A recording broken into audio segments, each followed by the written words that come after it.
नमस्कार, कैसे हैं? मेरे ख्याल से अच्छे होंगे। अपनी पढ़ाई लिखाई खूब अच्छे से आप कर रहे होंगे। एक बहुत बड़ी वैकेंसी जिसका इंतजार उत्तर प्रदेश का युवा तो करता ही है, साथ साथ अन्य राज्यों के लोग भी करते हैं। यूपी कमीशन के द्वारा कराई जाने वाली सबसे बड़ी परीक्षा, जिसको कहते हैं पीसीएस, प्रोविंशियल सिविल सर्विसेज, जिसको प्रवर अधीनस्थ सेवा परीक्षा के नाम से जाना जाता है, जिसकी एग्जाम की तिथि पहले ही आयोग के द्वारा घोषित की गई थी, 6 दिसंबर 2026। योग्यता स्नातक होती है। कुछ विशेष पद होते हैं। आयु सीमा 21 से 40 वर्षों के बीच होती है। इन सब पर हम चर्चा करेंगे और बताएंगे आपको कि कैसे फॉर्म भरना है, कौन कौन फॉर्म भर सकता है और क्या तिथि है जो फॉर्म भरने की शुरू होगी और अंतिम तिथि क्या है। बने रहिए इस वीडियो में और जानिए पूरी जानकारी। मैं हूं ओम पांडे, आपका गाइड, आपका दोस्त। चलिए शुरू करते हैं। देखिए, ये एक आधिकारिक सूचना है जो जारी की गई है, यानी कि कोई आप ये मत समझिएगा कि हम लोग अपनी तरफ से कुछ बता रहे हैं। ये एक आधिकारिक सूचना है। दूसरी चीज यहां पर यह है कि जो कुल पद है ये 500 पद है। कितने पद हैं? 500 पद। और ये बहुत ज्यादा है। बहुत ज्यादा इस लिहाज से कि जब 200-250 पद आते हैं तब वो बढ़कर 500-600 हो जाते हैं। यहां पर क्या लिखा है? परिस्थितियों के अनुसार घट बढ़ सकती है, तो सामान्यतः ये घटती नहीं है। प्रारंभिक तौर पर 500 पदों का आना ये बहुत खुशखबरी है। ये पद पहुंचेंगे 1000 के करीब। पिछली बार भी जब 2025 की वैकेंसी की बात थी तो हमने शुरुआत में ही कहा था कि पदों की संख्या बहुत ज्यादा बढ़ेगी। कई लोगों ने कहा कि हाँ, आप अपने घर से निकालेंगे पद, ऐसे होगा। देखिए, ये आपका काम है, आप लोग कह सकते हैं। देखिए, सोशल नेटवर्किंग साइट्स पे सबसे ज्यादा आसान काम होता है कुछ भी बोलना, लेकिन हम कुछ भी नहीं बोल सकते। कुछ आधार उसका होता है। ये बढ़ेंगे पद, निश्चित तौर पर बढ़ेंगे। 1000 तक उम्मीद आप कर सकते हैं। 900 से ऊपर ही ये पद जाएंगे, बाकी और जो होगा आप देख लेंगे। ये जो वेतनमान होता है, पे ग्रेड, ये 4600 से लेके 5400 पे ग्रेड के बीच की इसमें पोस्टें होती हैं। 25 जून 2026 से ऑनलाइन आवेदन प्रारंभ हुआ है। 27 जुलाई 2026 ये आवेदन सबमिट करने की अंतिम तिथि है और 3 अगस्त 2026 तक सुधार, संशोधन और शुल्क समाधान की अंतिम तिथि रखी गई है। कभी भी किसी भी चीज में अंतिम तिथि का वेट नहीं करना चाहिए, इंतजार नहीं करना चाहिए। क्यों? क्योंकि कई बार सर्वर डाउन हो जाते हैं। मैं ये नहीं कह रहा हूं कि आज ही आप फॉर्म भर लीजिए, मैं ये भी नहीं कह रहा हूं बहुत परेशान आप होइए, लेकिन इतना जरूर कह रहा हूं कि इसी हफ्ते फॉर्म आप जरूर भर लीजिए। इसमें ओटीआर जरूर करना होता है। जो नए कैंडिडेट है, वन टाइम रजिस्ट्रेशन ये यूपीपीएससी की वेबसाइट पर ये किया जाता है। uppsc.up.nic.in ये वेबसाइट है। इस पर जाके पहले ओटीआर कर लें, वन टाइम रजिस्ट्रेशन। और ओटीआर परीक्षा.nic.in ये वहीं से एक पोर्टल खुलता है इस वेबसाइट से। इस पर ओटीआर नंबर जब आपको मिल जाएगा, 72 घंटे की प्रतीक्षा आप करेंगे। आवेदन करने से 72 घंटे पूर्व ओटीआर आपको प्राप्त करना होता है। जो पुराने कैंडिडेट हैं उनको दोबारा ओटीआर करने की जरूरत नहीं है। किसी भी परीक्षा के लिए इन्होंने अगर फॉर्म भरा है तो ओटीआर एक ही होता है, वन टाइम रजिस्ट्रेशन होता है। हर परीक्षा के लिए अलग अलग ओटीआर नहीं होता है। एक इंटीग्रेटेड नंबर ऐसा अलॉट किया जाता है कि किसी भी एग्जाम में आपका ओटीआर वही रहेगा, वो आपकी आईडी की तरह होता है। तो आपने अगर कोई भी फॉर्म भरा है, कोई भी परीक्षा दी है, इसकी फॉर्म भरा है, तो आप वही ओटीआर डाल के यूपीपीएससी पोर्टल पर अपना ओटीआर ऑथेंटिकेट करके फॉर्म भर सकते हैं। तो ये अगर नए हैं तो ये आपके लिए टाइम पीरियड बहुत इंपॉर्टेंट है, नहीं तो आप भर सकते हैं सीधे जाके। आयु सीमा 1 जुलाई 2026 के अनुसार, देखिए 2026 में ये ली जाती है तो न्यूनतम 21 वर्ष होनी चाहिए, यानी कि 2 जुलाई 1986 के पूर्व और 1 जुलाई 2005 के बाद, है ना। 2 जुलाई 1986 के पूर्व और 1 जुलाई 2005 के बाद का जन्म नहीं होना चाहिए, यानी कि आपकी आयु इसके बीच की होनी चाहिए, क्योंकि अधिकतम आयु 40 वर्ष है। 5 वर्ष की छूट दी जाती है एससी, एसटी, ओबीसी, जो यूपी के मूल निवासी हैं उनको, कुशल खिलाड़ियों को और यूपी राज्य के कर्मचारियों को। कर्मचारियों में किसी भी विभाग में आप कर्मचारी हैं तो आपको यह छूट मिलती है। और 15 साल यूपी के समाज के जो दिव्यांग अभ्यर्थी हैं, 15 साल की छूट उनको दी जाती है। और भूतपूर्व सैनिक जो सेना में सेवा अवधि जिनकी 3 साल से ऊपर रही है, उनको 3 साल की छूट इसमें दी जाती है कि उन्होंने देश की सेवा की है, तो चलो 3 साल यहां पर छूट देते हैं। बहुत अच्छी चीज है ये। शैक्षिक योग्यता की बात करें तो यहां पर आधारभूत जो आवश्यकता होती है वो ग्रेजुएशन यानी स्नातक की होती है। भारत में विधि द्वारा स्थापित किसी मान्यता प्राप्त विश्वविद्यालय की स्नातक उपाधि आपके पास होना चाहिए।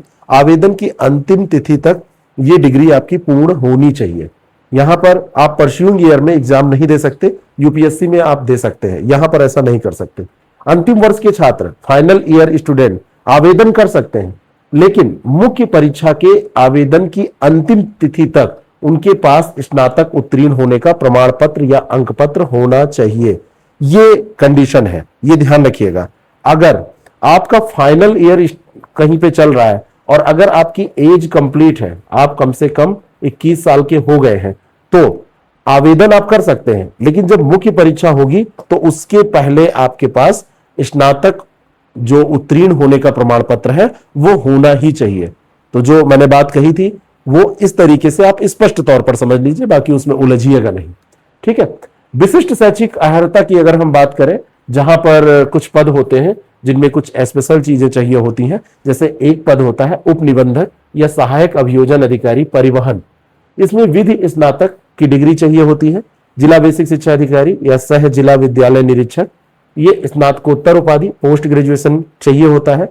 जिला लेखा परीक्षा अधिकारी, वाणिज्य में स्नातक, कॉमर्स ग्रेजुएट, और सम प्रवर्तन अधिकारी के लिए अर्थशास्त्र, समाजशास्त्र, वाणिज्य के साथ स्नातक, तथा विधि श्रम संबंध या श्रम कल्याण या कार्मिक प्रबंधन में पीजी डिप्लोमा या पीजी। यानी इनमें से कोई एक, सारा नहीं चाहिए, ऑब्लिक लगा हुआ है, कोई एक। नोटिफिकेशन में कई बार कंफ्यूजन होता है, तो कोई एक है तो आप श्रम परिवर्तन अधिकारी का फॉर्म डाल सकते हैं। तो वहां पर जब आप फॉर्म भरेंगे तो आपको जो विशेष ये विशिष्ट शैक्षिक अर्हता वाले पद हैं वो आएंगे, उनमें आपको टिक करना होता है। अगर आपके पास इनमें से जो भी है, अगर आप विधि स्नातक भी हैं, आपके पास अर्थशास्त्र, समाजशास्त्र या इनमें से कोई, तो आप दोनों के लिए एलिजिबल हो जाएंगे। स्नातकोत्तर उपाधि भी है तो आप इसके लिए जिला बेसिक शिक्षा अधिकारी के लिए भी हो जाएंगे। जिला कार्यक्रम अधिकारी, इसमें समाजशास्त्र या समाज कार्य या गृह विज्ञान में स्नातक हो तो आप इसके लिए एलिजिबल हैं। ठीक इसी तरीके से सहायक नियंत्रक विधिक माप विज्ञान, भौतिकी या यांत्रिक अभिनियंत्रण में विज्ञान स्नातक अगर आप हैं, यानी फिजिक्स से या यांत्रिक अभियंत्रण, इससे आपने क्या किया है, ग्रेजुएशन की डिग्री ली है, तो आप इसके लिए एलिजिबल हैं। जिले परिवीक्षा अधिकारी, मनोविज्ञान या समाजशास्त्र या सामाजिक कार्य में स्नातकोत्तर, यहां पर देखिए क्या है, पीजी, यानी कि आपका ग्रेजुएशन में है तो काम नहीं चलेगा, पीजी होना चाहिए तब आपका काम होगा। खाद्य सुरक्षा अधिकारी, रसायन विज्ञान में पीजी, यानी कि आपने रसायन विज्ञान में एमएससी की हो, या फिर खाद्य डेयरी जैव तेल प्रौद्योगिकी कृषि पशु चिकित्सा या सूक्ष्म जीव विज्ञान में स्नातक की डिग्री आपकी हो, तो इसके लिए आप एलिजिबल हैं। व्यवस्थापक राज्य संपत्ति विभाग, है ना, होटल मैनेजमेंट और कैटरिंग टेक्नोलॉजी में स्नातक, ये एक पोस्ट होती है। ये मतलब बहुत कम कट ऑफ इसका जाता है, बहुत छोटी सी मतलब आप कह सकते हैं कि आपके लिए परीक्षा बहुत छोटी हो जाएगी अगर आपके पास ये होगा, सीधे आपको बहुत कम मार्क्स में आपका सिलेक्शन हो जाता है। ये सब जो पद है उनमें ये खास बात है कि आपका जो कंपटीशन है वो कम हो जाता है। विशेष कार्याधिकारी कंप्यूटर अभियांत्रिकी में स्नातक या गणित में प्रथम श्रेणी पीजी प्लस 1 ईयर का, 1 साल का कंप्यूटर विज्ञान डिप्लोमा और अनुभव, अगर ये चीजें हैं तो विशेष कार्याधिकारी कंप्यूटर आप बन सकते हैं। शारीरिक मानदंड की बात करें तो कुछ परीक्षाएं, कुछ पद हैं जिसमें पुरुषों की अगर हम बात करें, डीएसपी के लिए 165 सेंटीमीटर, सामान्य वर्ग के लिए, ओबीसी के लिए, एसटी के लिए 160 सेंटीमीटर ये ऊंचाई चाहिए। सीना 84 से 89 सेंटीमीटर होना चाहिए, ये सामान्य है ये फूलने पर, और एसटी के लिए 79 से 84 सेंटीमीटर तक। जिला कमांडेंट होमगार्ड के लिए सेम सारी चीजें वैसी ही हैं, बस यहां पर सीना जो है वो 84 से 89 जो दिया है, यहां पर एससी एसटी लिखा नहीं हुआ है, एसटी लिखा नहीं हुआ है, लेकिन ये भी यहां पर ऐसे ही कैरी हो जाएगा। अधीक्षक कारागार, इसके लिए देखिए ज्यादा चाहिए 168 सेंटीमीटर, और यहां पर देखिए यहां पर जो सीना है वो सीना कम हो लेकिन फूल के ज्यादा, यहां पर भी ये डिफरेंस जो है वो 5 का है, यहां पर भी 5 है, तो 81.3 से 86.3। आबकारी निरीक्षक 167 सेंटीमीटर, देखिए इसका अलग है, और ये उप कारापाल डिप्टी जेलर ये 165 सेंटीमीटर, और एसटी के लिए 160, और एसटी के लिए यहाँ पे एक्साइज में 147। बाकी ये सारी चीजें यहाँ पर दी है। महिलाओं के लिए देखा जाए तो डीएसपी के लिए 152 सेंटीमीटर, एसटी के लिए डीएसपी 147, वजन न्यूनतम 40 किलो होना चाहिए, जिला कमांडेंट होमगार्ड 150 सेंटीमीटर, सीना 79 to 84, आबकारी निरीक्षक 152 और एसटी के लिए 147, वजन यहां लागू नहीं है। उप कारापाल के लिए 152 सेंटीमीटर और एसटी के लिए 147, डिप्टी जेलर के लिए वजन 45 से 58, थोड़ा सा मतलब यहां वजन ज्यादा होना चाहिए। आवेदन की प्रक्रिया, सबसे पहले आप ओटीआर पर ऑथेंटिकेशन करेंगे। ओटीआर करने के बाद और ओटीआर के माध्यम से व्यक्तिगत जानकारी आपकी आ जाएगी, आप उसको डालेंगे, क्लिक करेंगे, कुछ आपको अलग से भरना नहीं पड़ेगा। सबमिट डिटेल करेंगे, पद के लिए अनिवार्य या अधिमानी अर्हता जो मैंने आपसे कहा था उसको एस नो करेंगे, टिक करेंगे और आपका फिर फी पेमेंट के लिए आएगा, प्रोसीड फॉर फी पेमेंट पर क्लिक करेंगे। एसबीआई एमओपीएस के माध्यम से शुल्क जमा हो जाएगा और फिर आपका शुल्क जमा होने के बाद फॉर्म को फाइनल सबमिट करेंगे, प्रिंट आउट लेंगे, अपनी डिवाइस में सेव करेंगे। भविष्य में कोई आपको अगर पत्राचार करना है या कोई वार्तालाप करनी है या आपका फॉर्म है तो उसको रखना चाहिए। अनारक्षित ईडब्ल्यूएस या ओबीसी, जो जनरल कैंडिडेट है ईडब्ल्यूएस और ओबीसी के लिए 125 रुपए, इसमें 100 रुपए परीक्षा शुल्क होता है, 25 रुपए प्रक्रिया प्रोसेसिंग फी होती है। सबसे सस्ते फॉर्म में से एक फॉर्म ये होता है। आप ये मान लीजिए कि अदर जो पीएससीज हैं जो स्टेट की, तो वो इतना कम पैसा नहीं लेती, ये बहुत कम पैसा लेते हैं। एससी एसटी भूतपूर्व सैनिक के लिए केवल 65 रुपए है, इसमें 25 रुपए प्रक्रिया शुल्क है, 40 रुपये ही परीक्षा शुल्क। और दिव्यांग जन के लिए केवल ऑनलाइन प्रक्रिया शुल्क लिया जाता है 25 रुपीज का, यानी कि माफ नहीं है, ये ध्यान रखिएगा, ठीक है। तो इस तरीके से आप ये भर सकते हैं। और साक्षात्कार की अगर बात की जाए तो इसमें आपका 3 स्तरीय ये परीक्षा है। साक्षात्कार कुछ पदों पर ना भी हो सकता है, जो स्पेशल पद होते हैं उन पे आगे हम डिटेल में आपको बता देंगे। साक्षात्कार सामान्यतः जो पद हैं 5400 पे ग्रेड के या वैसे पद हैं जिनको आप जानते हैं, पीसीएस जिसके लिए देते हैं, उनमें साक्षात्कार 100 अंकों का अब होता है। 200 पहले ये 200 अंकों तक होता था, अब ये 100 अंक का है, मतलब इसको घटाया गया, कई साल से ऐसा हो रहा है। और 200 अंकों से 100 अंक के करने का यही कारण था कि ये जो मुख्य परीक्षा की वैल्यू है ये बहुत बढ़ जाए। मुख्य परीक्षा में ही आपको मुख्यतः काम करना होता है। 1500 अंकों की आपकी मुख्य परीक्षा होती है। प्रारंभिक परीक्षा जो ऑब्जेक्टिव होती है, छठवीं परीक्षा, ये आपकी परीक्षा सबसे पहले आपको देनी होती है, यानी कि आप पीटी देते हैं, फिर मेन देते हैं और मेन के बाद में फिर आप इंटरव्यू देते हैं। तो पीएमआई ये होता है और मेरिट केवल मुख्य परीक्षा और साक्षात्कार के अंकों के आधार पर बनेगी। ये परीक्षा इसलिए स्क्रीनिंग टेस्ट होता है कि यहां से आप यहां पर पहुंच जाए, मुख्य परीक्षा देने लायक है कि नहीं ये पता चल जाए। प्रारंभिक परीक्षा में 2 पेपर, पहला पेपर जीएस का होता है, सामान्य अध्ययन का, जनरल स्टडीज का। 150 प्रश्न इसमें 200 अंकों के पूछे जाते हैं। सुबह 9:30 से 11:30 के बीच होता है। मेरिट का निर्धारण इसी पेपर से होता है, इसी पर कट-ऑफ बनता है। पेपर 2 ये सीसैट का होता है, GS2 इसको बोलते हैं, सीसैट पेपर होता है और इसमें 100 क्वेश्चन 200 मार्क्स, 2 घंटे, ये 2:30 बजे से 4:30 बजे के बीच में होता है।